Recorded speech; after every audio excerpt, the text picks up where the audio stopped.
A man wakes in the half-dark of his room with the same quiet shame he felt yesterday. The alarm rings, but he does not rise. Not because he is tired, but because he already knows the script of his day. He will reach for the phone before he reaches for his purpose. He will promise himself that this will be the last morning he does this, and he will break that promise before the sun has climbed above the buildings outside his window. It is a small betrayal, but it eats at him more than anything else. Because deep down, he knows that a man is destroyed not by grand failures, but by the tiny habits he cannot kill, the ones that own him, the ones that whisper to him that he is weaker than he pretends to be. This slow erosion of will is the quiet disease of modern men.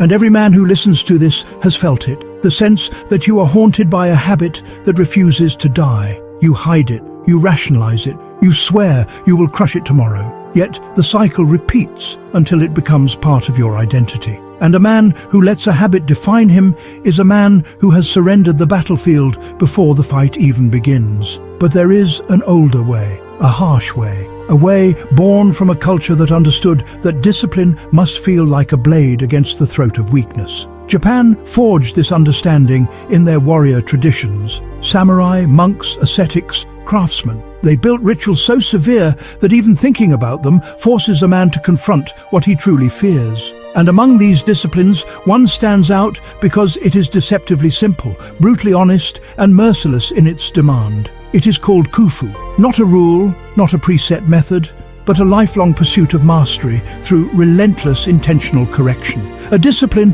that crushes excuses, destroys comfort, and leaves no space for the softness that nurtures bad habits. Kufu is the art of working through difficulty consciously. It is not about doing what you like. It is about choosing the difficult path with your eyes open and then refusing to look away from your own flaws. It demands that you do the action that contradicts your weakness every single time, even when you are tired, even when you are uninspired, even when your mind is screaming for comfort. A Stoic would recognize this immediately. Marcus Aurelius wrote about meeting obstacles as if they were summoned for this very purpose. The obstacle becomes the raw material for strength. The Japanese simply refined this into a daily, merciless discipline. They removed the discussion, the negotiation, the mental bargaining. They replaced it with one iron command: act. To break a habit, you must starve it of oxygen. But most men keep feeding it by allowing the mind to debate.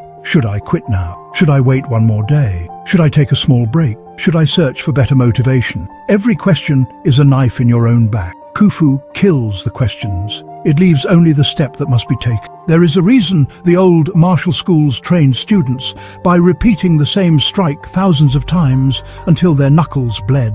It wasn't the strike they were polishing, it was the inner voice that resists repetition. That voice is the same voice that keeps your bad habits alive. It demands novelty, pleasure, variation.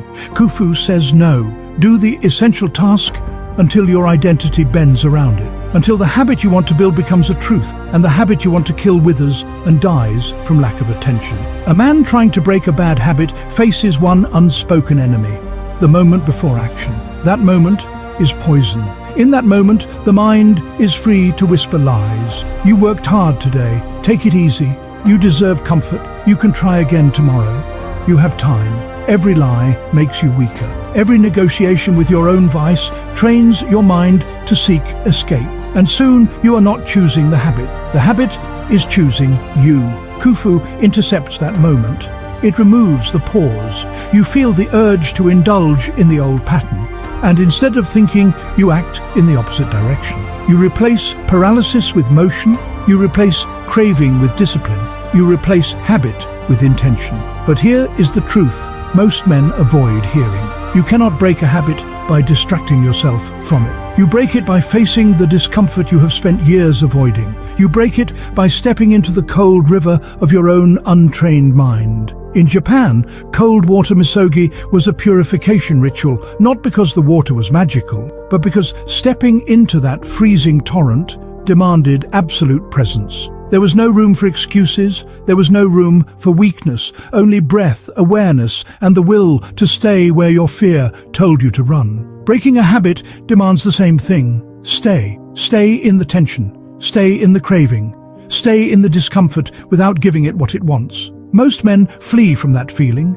They interpret it as failure, but it is the opposite. That discomfort is the sound of the old habit starving. It screams because it is dying. Stand your ground. Feel the craving without bending to it. Stop negotiating. Stop softening the blow. Stop trying to make the process pleasant. Make it honest. Because you cannot build discipline on comfort. You build it on friction, on contradiction, on the willingness to confront the part of you that prefers the shadows. Kufu teaches that the smallest action done with full intentional resistance is more powerful than hours of half-hearted effort. If your weakness is laziness, your discipline begins the moment your body wants to stay seated. Stand. If your weakness is overindulgence, your discipline begins the moment your hand reaches for the unnecessary. Pull it back. If your weakness is distraction, your discipline begins the moment your attention wanders. Bring it home. Do it immediately. Do it consistently. Do it without ceremony. The point is not the size of the action, but the precision of the strike. Every time you act against the bad habit in the exact moment it tries to take control, you carve a new pathway in your mind. You separate yourself from the old version of you. And that separation grows until the old habit becomes foreign, weak, and irrelevant. Japanese craftsmen understood this better than anyone. They spent decades mastering the smallest motion, not because they enjoyed the grind, but because they knew the truth. Mastery is nothing more than disciplined repetition of what matters. When you apply this to your life, you become dangerous. You become a man who is no longer owned by impulse. You become a man who is capable of choosing his direction every single day. But understand something without illusion. This path will not feel heroic. It will feel mundane, unglamorous, repetitive. The mind will beg for shortcuts. The body will demand comfort. Your environment will offer escape. But this is exactly why the discipline works. Because in choosing the harder action again and again, you train yourself to rise every time you fall. You harden your will while the world softens itself. And slowly, the habit breaks. Not through force, but through starvation. Not through guilt, but through intention. Not through motivation, but through unwavering choice. There will be days when you fail, when the habit wins, when the weakness gets its way. But even then, you do not collapse. You return, you rebuild, you recommit. Each day is another chance to sharpen the blade. Even if you fall 1,000 times, you rise 1,001. That is the resilience of a man's spirit. That is the truth that turns ordinary men into disciplined forces.